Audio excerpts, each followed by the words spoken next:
So this is one of those things that you need to learn, mostly because other people use it as a model. It's not necessarily the best way to think about network protocols, although it does really illustrate why we've been able to develop. I say we as if I've really been involved. Why network protocol designers have been able to design so many different protocols over decades and still generally have them interoperate.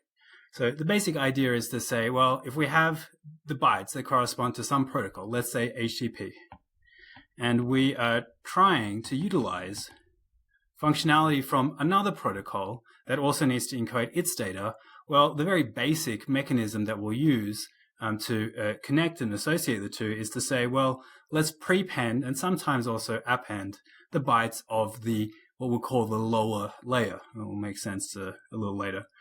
Why we say lower. So in this case, if it's HTTP 1.1, let's say we want reliable delivery, and so we'll utilize TCP, and we, as the application, will typically ask the operating system to prepend the bytes required for the TCP header, so that there's a port and a sequence number and all the things that we like from TCP when we want to use TCP.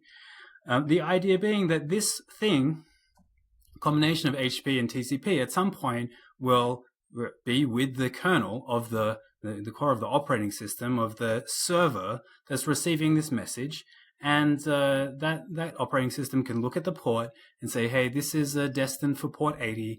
Is there a process bound to port 80? If so, that TCP header will be stripped, and that server process will just receive the HTTP encapsulated message. So it's kind of like a letter in a TCP envelope. Okay, but in order to get to that machine in the first place, we needed to have utilized IP, maybe IPv4, maybe IPv6. It doesn't matter. Either way, the IP header will sit immediately before the TCP header when it's transmitted over the wire. And so this will have things like the IP address. And any router on the internet can look at all of this, and really this is kind of the definition of being on the internet, is that they can look at this, look at the destination IP address and say, well, it should be forwarded in this direction or another. So they care about that, and it's just IP stuff is prepended. The operating system also does this, prepends the IP header for you, and again, typically.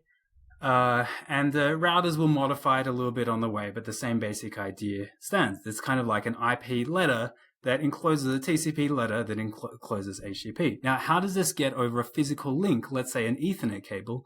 Well, we're going to have a link layer protocol here. And let's say it's Ethernet. There'll be an Ethernet header here with things like the destination MAC address.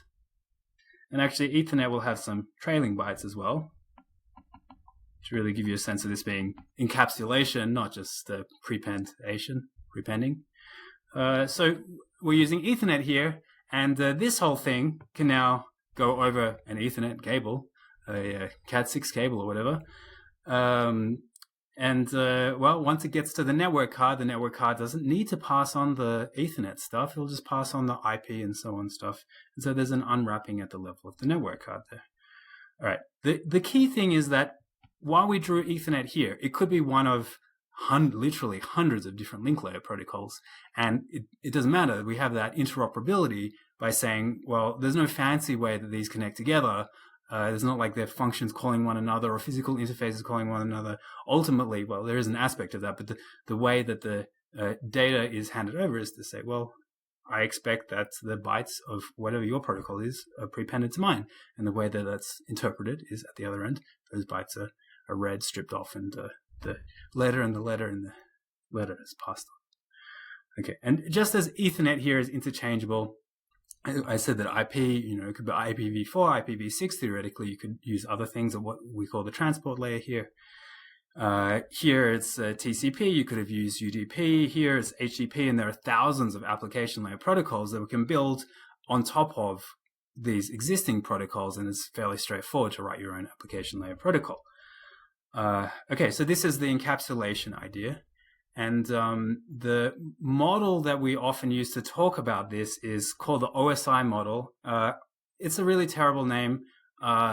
It's based on, well, look, maybe I'll just link to something that explains what OSI was, what it attempted to be. Basically, it was an attempt to formalize and rewrite a lot of internet protocols, and it just totally failed. All we're left with, more or less, is this so-called 7-layer model, I'm going to teach you the numbers because other people will refer to something as like layer 3 load balancing versus layer 4 load balancing or whatever. So the numbers, even though they're weird, as we'll see in a second, are what other people use. Okay, at layer 7, we have the application layer. And that includes things like HTTP, as we use in our example, DNS, a lot of open formal protocols like HTTP and DNS, hundreds of them, but also proprietary protocols like you could think of Skype as an application layer protocol, and they don't publish. It's not a standard, or it could be something like BitTorrent, which is open. They publish the specification, but it's not standardized in the way that HTTP is. Or, it could be basically if you open up a socket and send data and you're not following an existing protocol, you've effectively created your own application layer protocol. So that's layer 7. We don't talk about layers 5 and 6. They're part of the OSI model and a kind of assumption about how these layers would fit together that didn't really work out. And so the internet that we ended up with does not have a layer 5 or layer 6. But it does have 4. That is transport. In our example, we use TCP, but there's also UDP. And look, it's not the best model talking about this way, because something like QUIC, it really has the responsibilities of a transport layer protocol, but it resides in the application layer because it utilizes UDP. So you can make the case one way or the other that is really a transport layer protocol, really an application layer protocol. It's not a really clean divide all the time. Or something like TLS. It is in user space. You open up a TCP connection first and then do the TLS handshake. But look, it's really a service that's used by things like HTTP to give us HTTPS. So, isn't the application layer? Well, kind of. So anyway, again, it's language and a model that other people use, so you should know, but it's not the perfect way of understanding network protocols, if there is one. All right, layer 3 is the network layer, and you're generally going to be thinking about IP, but you want to think about IPv4 and IPv6 as quite different network layer protocols. And then layers 2 and 1, these are the link layer and physical layer. And it's arguable how much you want to distinguish these two. So in link layer protocols, we talk about things like Ethernet, in our example, 802, which is 802.3, also things like Wi-Fi, 802.11, Bluetooth. And again, this kind of success of the layered model is evident in the fact that there are hundreds or thousands of link layer protocols, and it's not as straightforward as to design a link layer protocol as it is to design an application layer protocol, but people are coming up with new ones all the time for new use cases. You can kind of distinguish between link layer and physical layer, not to the extent that the OSI people anticipated, but you can think about something like Ethernet as being a logical definition of something that, depending on exactly which physical medium you're using, has a different sub-protocol. So if you're sending Ethernet over twisted pair copper wire, what you typically call an Ethernet cable, that's different to sending it over fiber optic, and it's a kind of sub-protocol. And similarly, if you're sending it at a gigabit a second, this is different to 100 megabits a second. It's a slightly different physical layer sub-protocol of the Ethernet link layer protocol. So you can make the case either way, that they should be distinguished as two different layers or not. Probably the closer you are to working there, the more you may want to distinguish them. All right, so this is the OSI model, or the layered model. Really, the big idea is that you want to be able to abut the bytes of each protocol to one another, and everyone along the way knows that this is the scheme. All right, let's look at some examples in Wireshark just to kind of ingrain this idea and see the flexibility here. So I'm just going to capture whatever packets show up, and hopefully there's nothing too private in there, and we'll see. Hopefully there's something interesting.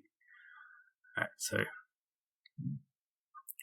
one gotcha here is that this I'm not able to perfectly capture the data from the network card, because here it's a user process, Wireshark, asking the operating system for data. And the operating system can only ask or infer so much of the link layer data. And so we've got a kind of fake Ethernet header here, even though you just saw me capture on the Wi-Fi interface. Okay, so this is just the kind of ambient noise. I'm not doing anything on the network right now. Maybe Dropbox is running in the background or something. This is just ambient network packets. So let's just stop capturing and look at some of these. So something with TCP, this is going to be very similar to the example that we gave. So we've got the TCP header here. All right, so this TCP segment data, that's kind of like our HTTP request, but Wireshark doesn't know what this is. Maybe it's encrypted with TLS or something. So this is really the payload, where you can see highlighted in blue now. And prepended to that is the TCP header. I'll just scroll up so you can see everything. Here's the TCP header. And prepended to that is the IP header. And prepended to that is, well, it's not exactly Ethernet. Like I said, this is a kind of fake Ethernet header. Typically, it would have been over Wi-Fi. The operating system is able to determine the source and destination MAC address, and so constructs a kind of artificial header here, right? But so that's the layering that we had here for TCP. What is it for something like DHCP, Dynamic Host Configuration Protocol? Well, here is the application layer protocol, DHCP. What transport layer protocol does it utilize? What can you see? In this case, it's not TCP, it's IP. Again, it uses UDP. UDP for the transport here. You can see the 8 bytes. My favorite protocol, non-protocol, UDP. Prepended by IP. Again, it's IPv4, could have been IPv6. Here is Ethernet. Okay, should we find one more example? What's MDNS? Okay, again, we're utilizing UDP here. Could have been a different link layer protocol. Just happens to send it over Wi-Fi. Here's ARP. Does this break your model a little bit? What's the transport layer protocol? What's the network layer protocol? Is it ARP? Because you can see here we have ARP, and that's just encapsulated with Ethernet stuff, by Ethernet stuff. Okay, so how would you classify ARP?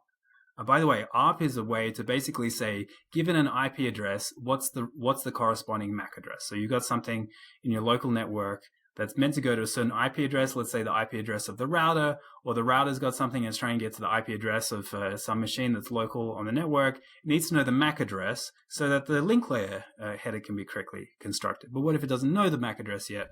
Well, ARP is a protocol for discovering that. Okay, so there's no IP header here. There's no transport header here. It's just ARP. But ARP is kind of a specific application, is solving a specific use. It's just something that, in the context of this like local network address resolution problem, is not going to have a transport or network layer. So can you see the OSI model kind of breaking down? It's only so useful. But the idea of encapsulation, of having bytes of ARP that are wrapped in bytes of link layer protocol, because this does need to get over the network, right, in order to discover the MAC address or an IP address. The idea of encapsulation is still useful. It's still there. Cool. I'd encourage you to open up Wireshark and play with this. These are just the random packets that I happen to pick up. You can decide for yourself how useful an idea this is.